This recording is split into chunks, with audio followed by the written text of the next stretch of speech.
Assalamualaikum warahmatullahi wabarakatuh. Perkenalkan, nama saya Yesma Meli Mailiza, nomor BP 1910231032 dari jurusan Tanah, Program Studi Ilmu Tanah, Fakultas Pertanian Universitas Andalas Padang. Baiklah, pada video kali ini saya akan membahas materi tentang respirasi, di mana pada materi respirasi ini saya akan membahas dua pokok pembahasan. Pokok pembahasan yang pertama mengenai pengertian respirasi, pokok pembahasan yang kedua mengenai pembagian dari respirasi. Baiklah, langsung saja kita masuk kepada pokok pembahasan yang pertama mengenai pengertian respirasi. Apa sih itu respirasi? Respirasi dikatakan sebagai pernapasan karena respirasi merupakan proses reaksi dari katabolisme dengan memecah molekul-molekul gula menjadi molekul-molekul anorganik yang berwujud dalam bentuk karbon dioksida atau CO2 dan air atau H2O. Selain itu, respirasi juga bisa dikatakan sebagai proses pelepasan energi yang tersimpan dan sebagai sumber energi yang melalui proses kimia dengan menggunakan oksigen. Baiklah, sekarang kita masuk ke poin yang kedua mengenai pembagian dari respirasi.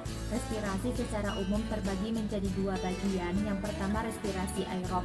Respirasi aerob merupakan respirasi yang membutuhkan oksigen dari luar untuk proses respirasinya. Yang kedua, respirasi anaerob. Respirasi anaerob merupakan proses respirasi yang tidak memerlukan oksigen dalam proses respirasi. A few moments later. Hai, perkenalkan, nama saya Fikri BP 1910231010 kelompok 10. Baiklah, pada kesempatan kali ini saya akan membahas tentang apa itu perbedaan respirasi aerob dan respirasi anaerob. Respirasi aerob membutuhkan oksigen dan prosesnya terjadi di dalam matriks mitokondria. Lalu, respirasi aerob ini bertujuan untuk memecah senyawa organik ke senyawa anorganik. Lalu, respirasi aerob ini menghasilkan energi dalam bentuk yang besar, yakni 36 ATP. Sedangkan respirasi anaerob itu tidak memerlukan oksigen dan berlangsungnya di sitoplasma. Tujuannya yaitu untuk mengurangi senyawa organik. Hasil akhirnya yang dihasilkan oleh respirasi anaerob yaitu dalam jumlah sedikit, yakni 2 ATP. Selanjutnya, saya akan membahas tentang faktor-faktor yang mempengaruhi respirasi. Yang pertama, yaitu substrat respirasi. Substrat respirasi ini bergantung pada ketersediaannya substrat, terutama dalam bentuk karbohidrat, amilum, ataupun glukosa. Pada tumbuhan yang karbohidratnya sedikit, maka respirasi juga akan berlangsung rendah atau lambat. Yang kedua yaitu temperatur atau suhu. Pada suhu 0 derajat Celcius, kecepatan respirasi sangatlah rendah. Kenaikan temperatur sampai 35 derajat Celcius atau 45 derajat Celcius akan meningkatkan kecepatan dari respirasi tersebut. Yang ketiga yaitu oksigen. Karena oksigen itu berfungsi sebagai terminal penerimaan elektron pada daur Krebs, maka bila konsentrasinya rendah, respirasi aerob dan anaerob dapat terjadi secara bersamaan. Yang keempat yaitu umur dan tipe jaringan respirasi. Pada jaringan muda lebih kuat daripada jaringan tua, maka pada tumbuhan yang muda respirasi tersebut akan berlangsung dengan cepat. Yang kelima, rangsangan mekanik daun. Daun yang bergoyang-goyang menunjukkan respirasi cepat atau kenaikan dari respirasi tersebut. Tetapi, jika dilakukan berulang-ulang, maka reaksinya akan menurun. Yang terakhir yaitu luka. Terjadinya luka di bagian tumbuhan tersebut menyebabkan respirasi di tempat tersebut naik akibat terbentuknya meristem luka yang menghasilkan kalus.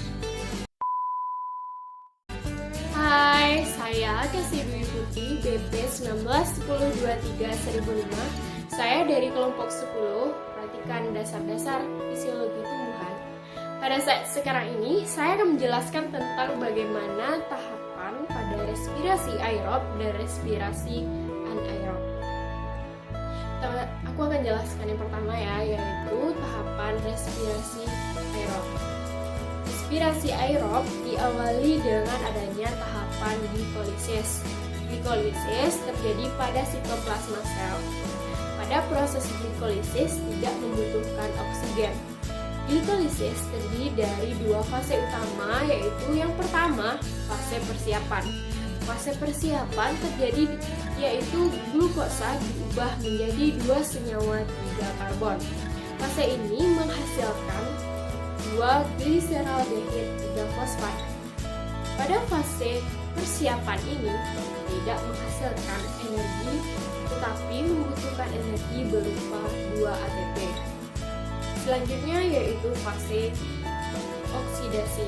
Fase oksidasi, senyawa 3 karbon diubah menjadi asam pirofat. Pada fase ini akan menghasilkan molekul yaitu asam pirofat dan juga akan menghasilkan energi berupa NADH dan 4 ATP. Yang kedua yaitu dekarboksilasi oksidatif.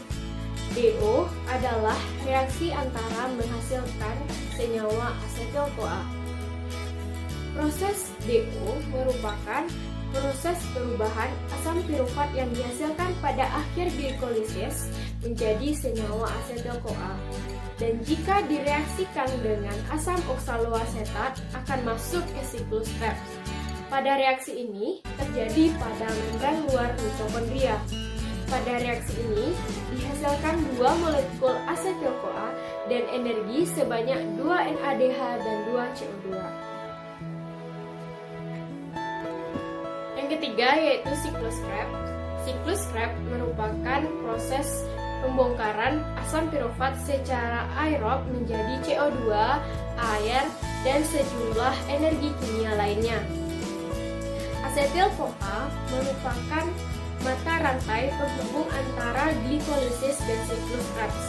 Siklus Krebs berlangsung di dalam mitokondria, matriks mitokondria. Selanjutnya, pada siklus Krebs ini terjadi 2 fase utama, yaitu yang pertama, fase pembentukan asam pirofat. Yang kedua, fase regenerasi asam oksaloasetat. Pada reaksi ini akan dihasilkan energi sebanyak 6 NADH, 2 FADH, 2 ATP, dan 4 CO2. Selanjutnya itu transport elektron. Proses glikolisis dan siklus Krebs menghasilkan energi dalam bentuk NADH dan FADH. Sehingga untuk menghasilkan suatu ATP, maka dibutuhkan sistem yaitu sistem transport elektron. Sistem transport elektron ini membutuhkan substrat yaitu NADH 3 ATP, FADH 2 ATP. Transport elektron ini berlangsung pada membran mitokondria bagian dalamnya. Selanjutnya, pada reaksi ini akan menghasilkan 34 ATP dan H2O. Selanjutnya, saya akan menjelaskan tentang tahapan pada respirasi anaerob. Yang pertama yaitu fermentasi alkohol. Proses ini terjadi pada beberapa mikroorganisme seperti jamur atau ragi. Dalam reaksi ini, setelah terbentuknya asam pirofat akan mengalami dekarboksilasi dan dikatalisis oleh enzim alkohol dehidrogenase menjadi etanol atau alkohol, dan terjadi degradasi molekul NADH menjadi NADH+, serta membebaskan energi atau kalor. Selanjutnya yaitu fermentasi asam laktat. Proses fermentasi asam laktat terjadi dimulai dari lintasan glikolisis yang menghasilkan asam pirofat. Karena tidak menghasilkan oksigen, maka asam pirofat akan mengalami degradasi molekul dan dikatalisis oleh enzim asam laktat dehidrogenase.